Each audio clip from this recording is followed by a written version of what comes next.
бодрол гэхгүй. За фитнесийн одоо спортоор хичээлдэг.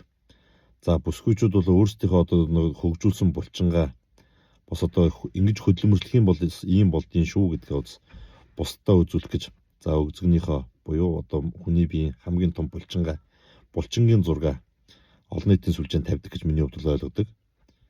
За бусад эмэгтэйчүүд болохоор тийм ээ жорлонгийн жорлонд за бөхснийхөө зургийг ингээд аваад тавиалах.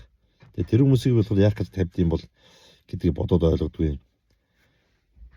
Тэгээ бодвол бас нэг бодол байдаг л байлгүй тийм ээ. За ямар ч сан одоо гой сайхан байгаа үз гэдэг одоо гайхуулж тэгээд намайг одоо юу гэдэг тийм ээ янзлаач гэдэг юм уу миний араас эргүүл тойруулж идэм гэсэн бодолтой тавьд юм болов уу гэж бас хаяа боддгийг. За буруу бодсон байж магадгүй. Тэгэхээр эрэгтэйчүүд одоо жорлонд ороод алцааж байгаа л нөгөөдхөө том болгоол дээш нь доош нь татаал тэгээ нүцгэн шалднаар нийл гаргаад зургийг аваад тавиад байвал ямар санагдах вэ? Тийм ээ. Тэгээ яг л одоо спортын хүн биш тийм ээ. Бусад хүмүүс бөхсний зургаа жорлонд ороод дараа тавиад тахаар надад болохоор яг л тэгж бодогдтыг. Тийм л эвгүй санагддаг. Тэгэд эрэгтэй хүн бэлэг эрэгтнийхээ зургийг нүцгэн шалднаар нь татаж хангаагаад түмбилгөөд готоогоод жорлонд ороод алцаа зогсчоо зургаа дараа тавиад бол та нарт ямар санагдах вэ?